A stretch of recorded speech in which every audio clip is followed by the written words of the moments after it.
বলে তিলোত্তমা।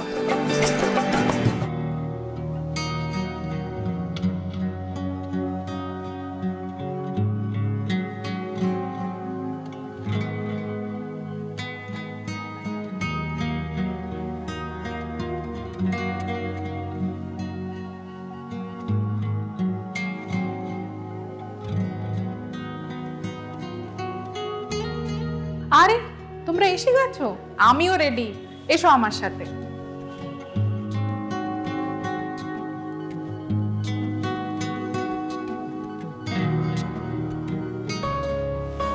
আজ যেন কার গল্প বলবো?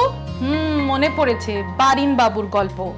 ভারী মিশুকে মানুষ এই বারিন বাবু। উনি সারা জীবন এক নামকরা ট্রাভেল এজেন্সির উচ্চ পদে নিযুক্ত ছিলেন। ঘুরে বেড়ানো নেশা এবং পেশা।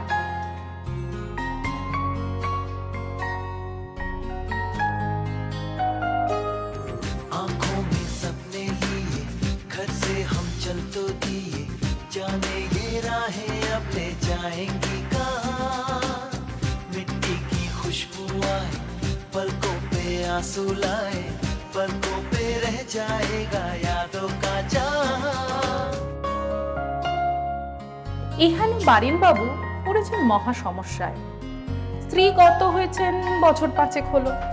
স্বাভাবিকভাবেই মেয়ে আর জামাইয়ের সাথে গড়িয়ার ফ্ল্যাটে এসে রয়েছেন। মেয়ে জামাই খুব ভালো মানুষ, কিন্তু তারা বড়ই ব্যস্ত। বারিন বাবুর কথা বলার সঙ্গীর বড় অভাব। হ্যাঁ, উনি নিয়ম করে দিনে 2 বার বাড়ির সামনের পার্কে যান ঠিকই, সেখানে মেলামেশার চেষ্টাও করেন, কিন্তু সবাই যেন সেখানেও ব্যস্ত। হাঁটা, জগিং, গোমরা মুখ সবাই। তাই কথা বলতে না পেরে বারিন বাবুর মনটা হাঁসফাঁস করে। दुनिया का नारा जमे रहो, मंजिल का इशारा जमे रहो। दुनिया का नारा जमे रहो, मंजिल का इशारा जमे रहो। গতকাল রাত থেকেই শরীরটা ভালো ছিল না বারিন বাবুর, কিন্তু সেই শরীর খারাপকে পাত্তা না দিয়ে যথারীতি সকালবেলা বেরিয়ে পড়লেন পার্কে মর্নিং ওয়াক করতে। পার্কের গেট অবধি পৌঁছলেনও, কিন্তু তারপর হঠাৎ ব্ল্যাক আউট। চোখ খুললেন, দেখলেন চারপাশে মেয়ে জামাইয়ের সাথে পরিচিত কিছু মুখ। সেই মুখগুলোর সাথে ওনার দেখা হয়েছে পার্কে, রাস্তায়, দোকানে, কিন্তু আলাপ কারোর সাথে হয়নি।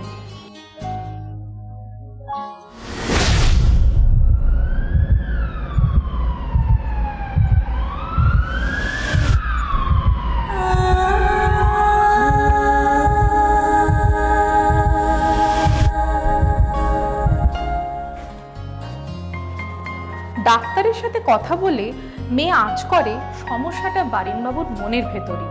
তাই রাত্রিরে খাবার টেবিলে মেয়ে জামাই চেপে ধরে বারিনবাবুকে। বারিনবাবুর মনের কথা শুনে তো মেয়ে জামাই অবাক।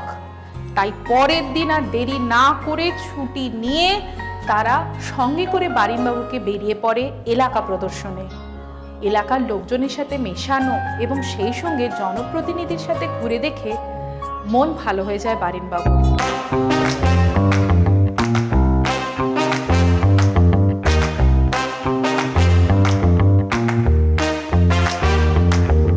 আচ্ছা দিদি, এত কিছু থাকতে রাজনীতিকেই বাছলেন কেন? এত কিছু থাকতেও রাজনীতিকে বাছলাম কেন? আমাদের এখনকার যিনি আমাদের দলনেত্রী, যিনি পশ্চিমবঙ্গের প্রথম মহিলা মুখ্যমন্ত্রী, তার আদর্শে অনুপ্রাণিত হয়ে ভীষণ ভালো লেগেছিল।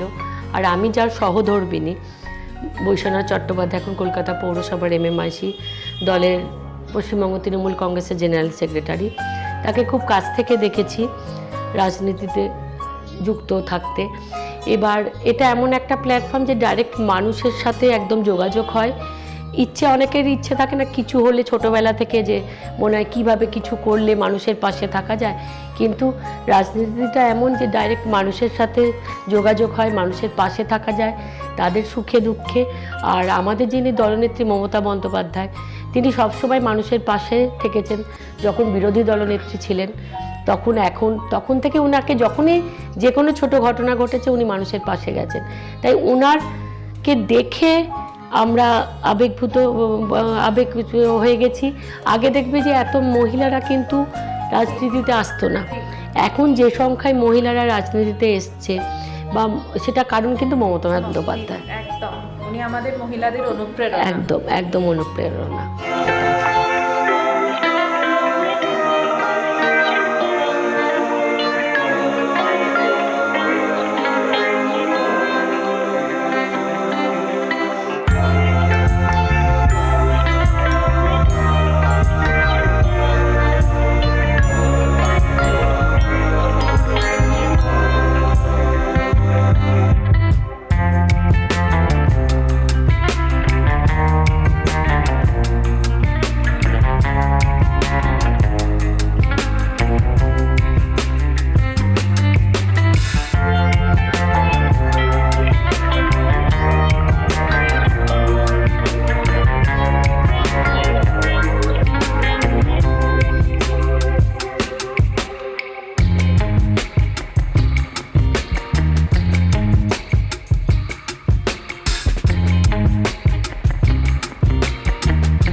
যখন আপনি এই এলাকার পৌরমাতা নির্বাচিত হলেন, এই এলাকার পৌরমাতা নির্বাচিত হওয়ার পর আপনি কি কি চ্যালেঞ্জেস ফেস করলেন?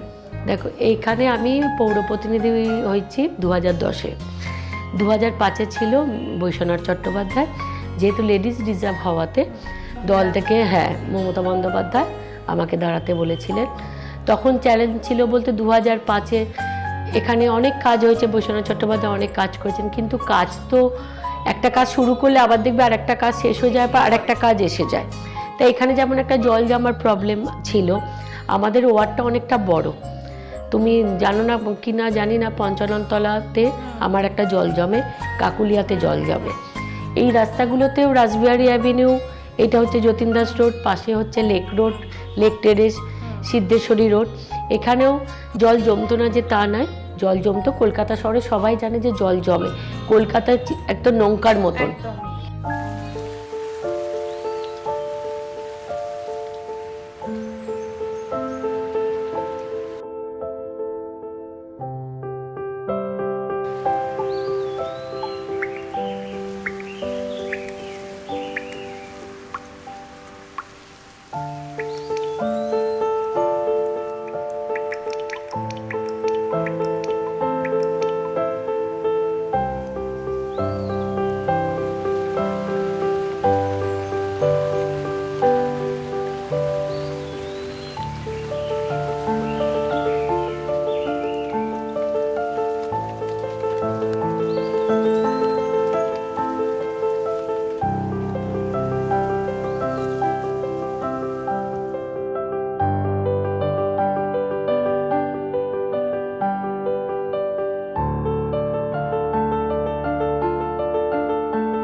আমাদের চ্যালেঞ্জ ছিল কত তাড়াতাড়ি জলটা তাড়াতাড়ি যাতে নেবে যায়, মানুষ ভোগান্তিতে না পড়তে হয়।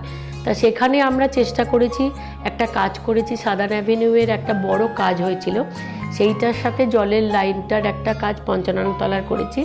এখন জল জমবো না বলবো না, কিন্তু জল জমছে, কিন্তু তাড়াতাড়ি নেবে যাচ্ছে।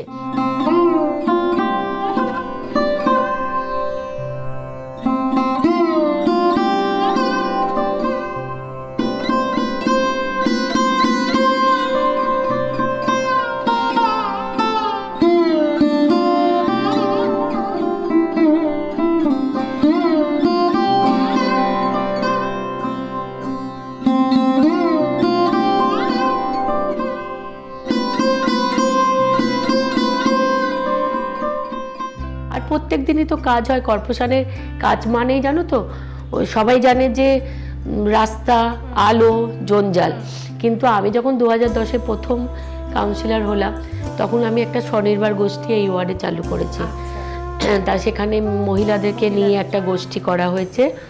তা সেখানে 1000টা মেয়ে এখন আমাদের মেম্বার তাদের গোষ্ঠীর। তাদেরকে নিয়ে আমরা একটা মেলা করি গোলপার্ক রামকৃষ্ণ মিশনে। হ্যান্ডিক্যাপ্ট ওদের হাতের কাজ, আমি খালি ওদের নিয়ে করি। আমার ওয়ার্ডে যারা আছে তার নামটা হচ্ছে, স্বনির্ভর গোষ্ঠীর নাম হচ্ছে দশভুজা স্বনির্ভর গোষ্ঠী। মা দুর্গার নামে অনুপ্রেরণায় ওদের নাম। তারপরে যে তার যে উইংসগুলো আছে, মেন ALF হচ্ছে দশভুজা, তার যে উইংসগুলো আছে তাদের আলাদা আলাদা নাম আছে। 15টা করে মেয়েদের মেম্বার আছে। তার মানে বহু মহিলাকে একইভাবে একই সঙ্গে আপনার মতো করে আপনি আত্মনির্ভর এবং আত্মবিশ্বাসী হতে। হ্যাঁ, এটা করেছি এই কারণে যে ওরা ওইটা থেকে করলে, ওদের যারা একটাতে যুক্ত হয়েছে তারা সকাল থেকে কিন্তু খুব খাটে। এখানে আমার এই ওয়ার্ডটাতে যেমন তুমি দেখছো, এই লোকালিটিতে দেখবে যেমন হাই রাইজ বিল্ডিং আছে, তেমন মধ্য মিডল ক্লাসও আছে, পুরনো বনেদি বাড়িও আছে, এখন অনেক ফ্ল্যাট হয়ে গেছে যারা মেনটেন করতে পারছে না। এছাড়াও স্লাম আছে আমার এখানে, বড় স্লাম, সেটা কর্পোরেশন থেকে মডেল বস্তি করেছে 55 তলা, 186 কাকুলিয়া, 10 নম্বর বালিগঞ্জ স্টেশন রোড, 2 নম্বর লেক ক্যাম্প। এগুলো হচ্ছে কর্পোরেশনের রেজিস্টার্ড। এটা পুরো পরিষেবাটা কর্পোরেশন আমরা দিই তাদের। এবার তাদের ওখানে দেখো হাই রাইজ বিল্ডিংয়ের মহিলারা সেলফ হেল্প গ্রুপে আসতে তাদের একটা কেমন মনে হবে, কিন্তু যারা এসছে তারা সকাল থেকে প্রচুর কাজ করে, মধ্যবিত্ত, তাদেরকে দিয়ে ওদের যা খোঁজানো। আমি এই কাজটা করতে গিয়ে দেখেছি যখন সেলফ হেল্প গ্রুপে ওদের মধ্যে অনেক ট্যালেন্ট আছে, সেটা কিন্তু বার করা যায়। আর ওদের সারা বছর আমি ট্রেনিং দেওয়াই, সেটা বিউটিশিয়ান, সেটা টেলারিং, ফিজিওথেরাপি, ড্রাইভিং, মেয়েরাও ড্রাইভিং শিখেছে, ফুড প্রসেসিং, সেখান থেকে শিখে ওরা যাতে একটা আর একটা সোর্স অফ ইনকামটা যাতে ওদের হয়, সেটাই। ওখানে শুধু তো আমি একা করি না, আমার এখানে অনেকেই সাহায্য করে পুরো ওয়ার্ডের। তারাও এখানে কেউ কেউ আছে, দোলন দত্ত আছে, ও পুরোটা দেখে আমার, কেন আমার একার পক্ষে দেখা সম্ভব নয়। তার মধ্যে ছেলেরাও খুব ভীষণভাবে সাহায্য করে এই সেলফ হেল্প গ্রুপে।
যা শুনলাম, যা বুঝলাম, আপনি সত্যি দশভুজা গ্রুপের যথার্থ নেত্রী এবং আপনি এত কর্মপটীয়সী, আপনার স্বামীও কর্মবীর। তো আপনি তো এইটুকু করে শুধু থেমে থাকার লোক নিশ্চয়ই নন, ভবিষ্যতে নিশ্চয়ই আপনার আরও এই এলাকার উন্নয়নের জন্য পরিকল্পনা রয়েছে, সেগুলো যদি দিদি একটু আমাদের সাথে শেয়ার করেন। হ্যাঁ, যেটা বললাম যে তোমাকে একটু আগেই, যে কাজ শেষ হলে আরও একটা কাজ চলে আসে, তাই না? আমাদের দৈনন্দিন জীবনেও দেখবে আমরা ভাবি এটা আজকে শেষ হয়ে গেল, তারপরে আর একটা কাজ শুরু করি।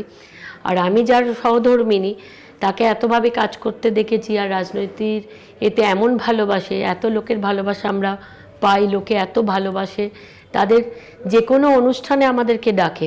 তা আমরা না একটা বড় ফ্যামিলি হয়ে গেছি, তাদেরও সুখে দুঃখে আমরা থাকি। হ্যাঁ, কাজ তো যেটা বললাম যে জল জমার জন্য একটা ওটা কাজ হয়েছে, আর একটা আমাদের বুস্টার পাম্পিং স্টেশন একদম শেষের দিকে। আমাদের কিছু এলাকা সারফেস ওয়াটারটা পায় না, তা তার জন্য একটা বুস্টার পাম্পিং স্টেশনটা আমরা করেছি তার শেষের দিকে। আর একটা হবে স্যাটেলাইট সেন্টার। আমাদের হেলথ সেন্টারও এখানে আছে সাদান অ্যাভিনিউতে। এখানে প্রত্যেকটি মানুষ ওখানে যায়, তার পরিষেবা পায়, তারা ব্লাড টেস্ট করে, ডক্টর হয়। যেমন এটা তোমরা খেয়াল করেছো কিনা আমরা জানি না, যে করোনার সময় একমাত্র কলকাতা পৌরসভার হেলথ সেন্টারগুলো খোলা ছিল, তখন প্রাইভেট ডক্টররা সবাই হাত গুটিয়ে নিয়েছিলেন। তখন একটা করোনা ছাড়াও এমনি পেশেন্ট যদি মারা গেছে, আমরা ডেথ সার্টিফিকেট পেতে ভীষণ কষ্ট হয়েছে। তখন তারা দেবে না, তখন ভাবছেন কিসে মারা গেছে। একমাত্র কিন্তু কলকাতা পৌরসভার সবকটা হেলথ সেন্টার খোলা ছিল, মানুষ তার পরিষেবা পেয়েছে, আমরা কাজ করেছি। কারণ কলকাতা পৌরসভা এমন একটা পৌরসভা, 140টা ওয়ার্ড নিয়ে কিন্তু কলকাতা পৌরসভা। আর আমাদের এটা হচ্ছে বড় 8-এর মধ্যে, এই 90 নম্বর ওয়ার্ড, যার এখন চেয়ারপারসন আমি। এর আগে ছিলেন সন্দীপ রঞ্জন বক্সী, তিনি এখন কলকাতা পৌরসভার MMIC হয়ে গেছেন। তার আগে ছিলেন আপনাদের স্যার বৈশ্বনাথ চট্টোপাধ্যায়। এবার এদের সাথে থেকে কাজ করাটা, এদের সাথে দেখেছি যে কাজ করতে গেলে যখনই যা ফোন এসছে বা কোনো কাজটা এসছে, তখনই ওই কাজটা করতে হবে। আমি বলছি যে একটু পরে করব তা নয়, তখনই ওই কাজটা করতে হবে। এইভাবেই আমি আর কাজটা করি আর কি। সকাল থেকে ধরো অনেক ধরনের ফোন আসে, অনেক কিছু আসে। তোমাকে যেটাই বলছিলাম যে কলকাতা পৌরসভা জানে মানে রাস্তা পরিষ্কার করবে, জঞ্জাল পরিষ্কার করবে, কলের জল আসবে। এটা বাদ দিয়ে যে হেলথ সেন্টার, কলকাতার হেলথ সেন্টারটা এত ভালো হয়ে গেছে এখন। এখন যে বড় বাড়ির এই যে লোকালিটির হাই রাইজ বিল্ডিংয়ের, তারাও কিন্তু করোনার সময় হেলথ সেন্টারে গিয়ে পরিষেবা নিয়েছে। করোনার টিকাটা নিয়ে জানো একটা ভ্যাকসিন নিয়ে একটা প্রবলেম হয়েছিল, তখন ওই কলকাতা পৌরসভাই কিন্তু ভ্যাকসিন দিয়েছে। তখন ভীষণভাবে আমাদের রাস্তায় নেমে কাজ করতে হয়েছে, স্যানিটাইজ করতে হয়েছে। যে লোকেরা খাবার পাচ্ছিল না, অসুবিধে হচ্ছে, তাদেরকে গিয়ে রিলিফ দেয়া। আমি একটা কথা বলছিলাম যে তোমাকে নিম্ন মধ্যবিত্ত পরিবারের লোকেরা দেখবে লাইন দিয়ে নিতে পারে না, সেইটাকে আমরা তখন করেছিলাম কিছু লোকের মাধ্যমে, লোকাল লোকের মাধ্যমে তাদেরকে দিয়ে ফুড প্যাকেট তাদেরকে আমরা দিয়ে এসেছিলাম।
হচ্ছে স্বাভাবিক নিয়মে ডেঙ্গু হবে।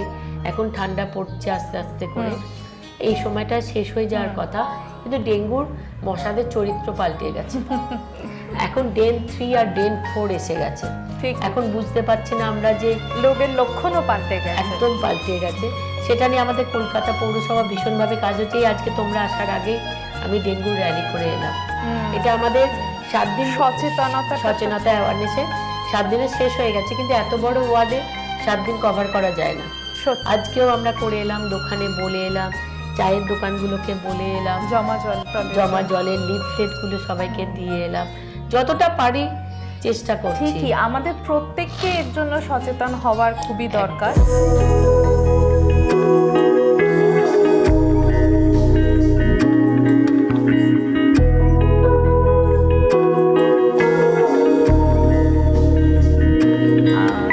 কাজের কথা তো অনেক হলো, আপনাকে সাধুবাদ জানাই। আপনি অলরেডি যা যা করেছেন এবং যেভাবে আপনি এগিয়ে চলেছেন, ঈশ্বরের আশীর্বাদ, আপনি নিশ্চয়ই আরও এগিয়ে যেতে পারবেন। একটু মানুষ হিসেবে, একজন নারী হিসেবে আপনি আপনার সারা দিনের রোজ নামচাটা কি সেটা যদি আমাদের সাথে একটু শেয়ার করেন। আপনার ভালো লাগা, আপনার কোনো ব্যক্তিগত কোনো হবি বা কি খাওয়া দাওয়া পছন্দ, সেগুলো যদি একটু আমাদের সাথে শেয়ার করেন।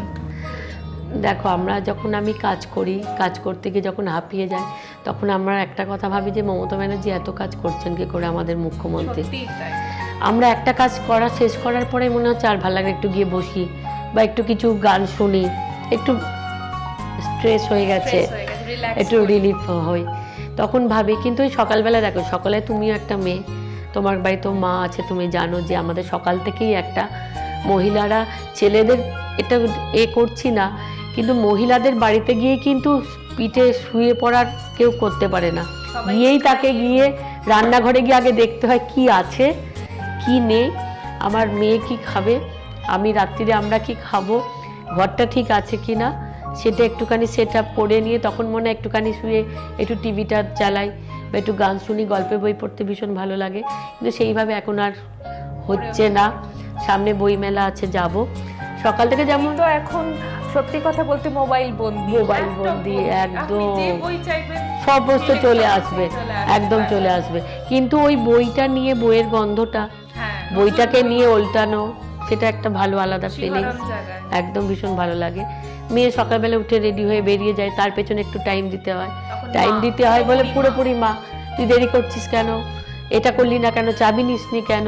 চাবি নিয়ে আমার বাড়িতে একটা ভীষণ একটা হয়, একটা ঝগড়ার জায়গায় চলে যায়, সাধারণ বাড়ির মতন।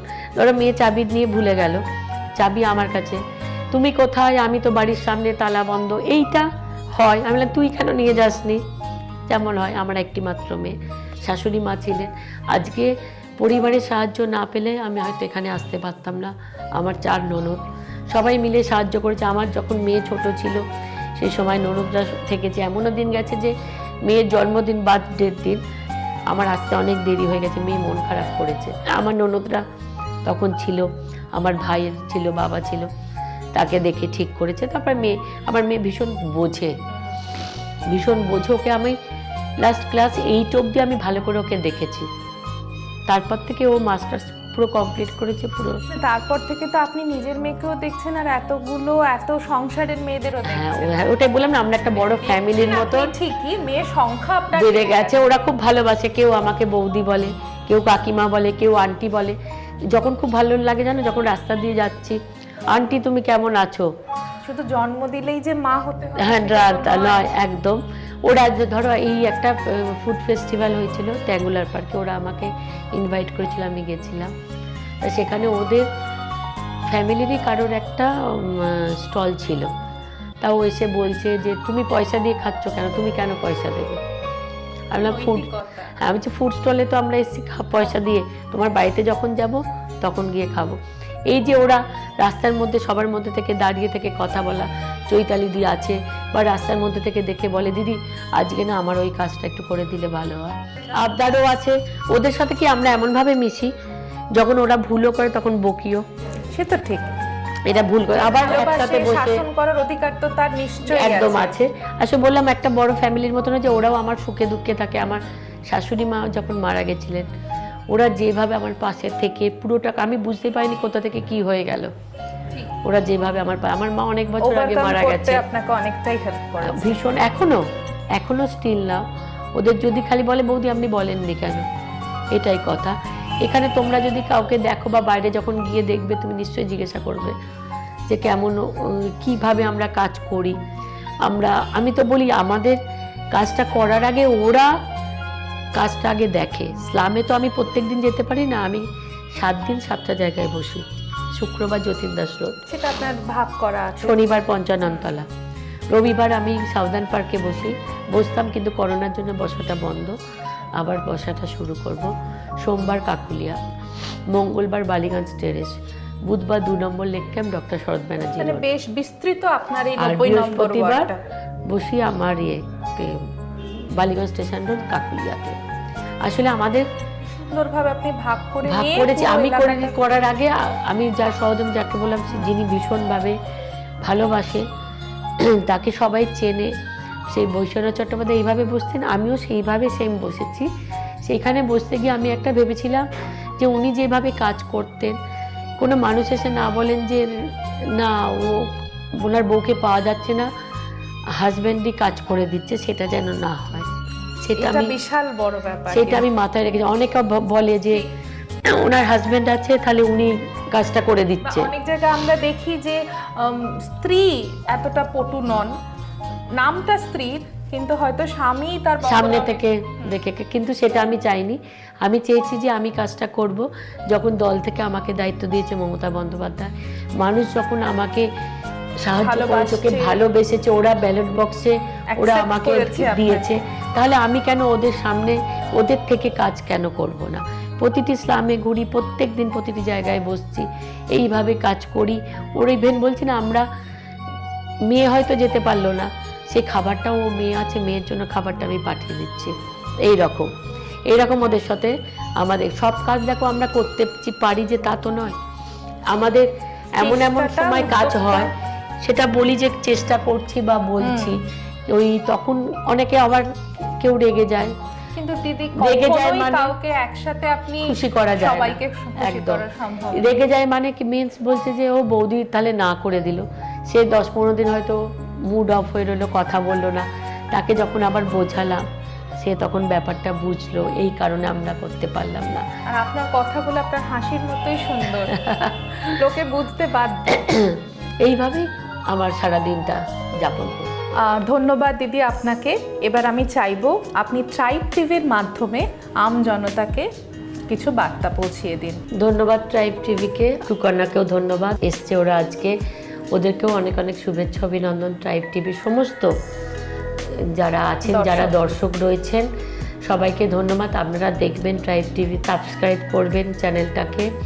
আর আমার এই এলাকার প্রত্যেককে সবাইকে শুভেচ্ছা অভিনন্দন জানাচ্ছি। ডেঙ্গুর একটা বড় প্রকোপ নিয়েছে, আপনারা সবাই সাবধানে থাকবেন। আমাদের ডেঙ্গুর র্যালি হচ্ছে, অ্যাওয়ারনেস ক্যাম্প হচ্ছে, সামনেই আমাদের হেলথ সেন্টার, সকাল 10টা থেকে বিকেল 4টে অবধি খোলা থাকে। কেউ যদি কোনো অসুবিধে হয় সেখানে যাবেন। জ্বর 2 দিনের বেশি জ্বর হলেই আপনারা গিয়ে টেস্ট করাবেন। কোনো যদি প্রবলেম হয়, শুধু হেলথ ছাড়া আর অন্যান্য যদি কর্পোরেশনের কোনো কাজে যদি কোনো সমস্যা হয়, আপনাদের কাছে আমার ফোন নাম্বার আছে, বা আমার অফিসে এসে যোগাযোগ করবেন। আপনাদের কাজটা যেমনভাবে করছি সেইভাবেই করব। আগামী দিনগুলো আপনারা যদি আমার পাশে থাকেন, তাহলে আমি কাজটা আরও সুন্দরভাবে করতে পারবো। ধন্যবাদ দিদি, ট্রাইব টিভির পক্ষ থেকে আপনি এত ব্যস্ত সময়ের মধ্যেও আমাদের সময় দিয়েছেন। আজকের আড্ডা তো দারুণ উপভোগ করলাম, আশা করি দর্শকদেরও আমাদের এই আড্ডা ভালো লাগবে। আর বাঙালি মানি আড্ডা, আড্ডা শেষেই মধুরেণ সমাপয়তে, তাই ট্রাইব টিভির পক্ষ থেকে এই সুন্দর উপহার। আশা করি এই ফুলের মতোই সুন্দর সুবাসিত হোক আপনার জীবন। Thank you. আর একটু মিষ্টি মুখ দিদি আপনার। আরে বাবা, থ্যাংক ইউ, ভালো থেকো তোমরা। দিদি একটু শুনবেন? হ্যাঁ, আমরা ট্রাইব টিভির পক্ষ থেকে আপনার নমস্কার আপনাকে। আপনি কত নম্বর ওয়ার্ডের বাসিন্দা? আমি 90 নম্বর ওয়ার্ডের বাসিন্দা। এই এলাকার পৌরমাতা সম্বন্ধে যদি আমাদের কিছু বলেন। হ্যাঁ, আমাদের এলাকার পৌরমাতা শ্রীমতী চৈতালি চট্টোপাধ্যায়, উনি খুবই ভালো মানুষ, আমাদের কাছের মানুষ। যে কোনো দরকারে যখন তখন ওনাকে আমরা কাছে পাই। জনপ্রতিনিধি সম্বন্ধে আপনাদের কি মতামত? একটাই মতামত, 3 cheers for Chaitali Chattopadhyay. 3 cheers for Chaitali Chattopadhyay. 3 cheers for Chaitali Chattopadhyay. কাকু, আপনি এই ওয়ার্ডেই থাকেন? এই ওয়ার্ডে থাকি, পাশে রাস্তায় থাকি। ধন্যবাদ। কাকু, আপনি আপনার পৌর প্রতিনিধিকে কত মার্কস দিচ্ছেন? সর্বোচ্চ লেভেলে যে পরিষেবা দেন, আমরা হাইলি স্যাটিসফাইড। নাগরিক প্রত্যেক 90 নম্বর ওয়ার্ডে আমরা প্রত্যেক হাইলি স্যাটিসফাইড। আমি মার্কস, উনি আমাদের যান 10-এ 10, 100-এ 100। ওনাকে 1 নম্বর কাটা যাবে না। ওনার যা এত ট্রান্সপারেন্ট, ওনার মানে সিস্টেম এত সিস্টেমেটিক হয়েছে, এত সর্বোচ্চ লেভেলের পরিষেবা দেয়। লাইক আপনি খুবই খুশি? অ্যান এক্সাম্পল, লাইট পোস্টে লাইটটা নেই, উনি ঠিক খবর পেয়ে যায় 1 ঘন্টার ভেতরে লাইটের কানেকশনটা পেয়ে যায়। ভীষণ খুশি, হাইলি স্যাটিসফাইড বলতে যাবো। ওই জন্য 100-তে 100, 10-এ 10। নাম্বার কাটার কোনো জায়গা নেই। তারপর বদলে গেছে পুরো গল্পটাই। বাড়িতে তো এখন বারিনবাবুর টিকি খুঁজে পাওয়া যায় না। পাড়ায় কারোর উনি লাভিং জেঠু, কারোর কেয়ারিং আঙ্কেল, তো কোথাও আমার সম্পর্কটা বারিন তরকারিতে গিয়ে ঠেকেছে।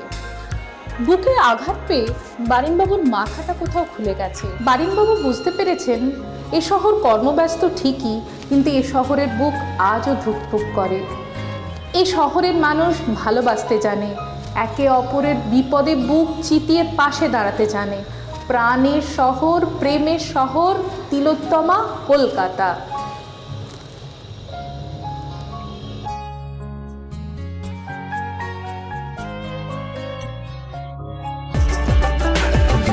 তিলে তিলে তিলোত্তমা।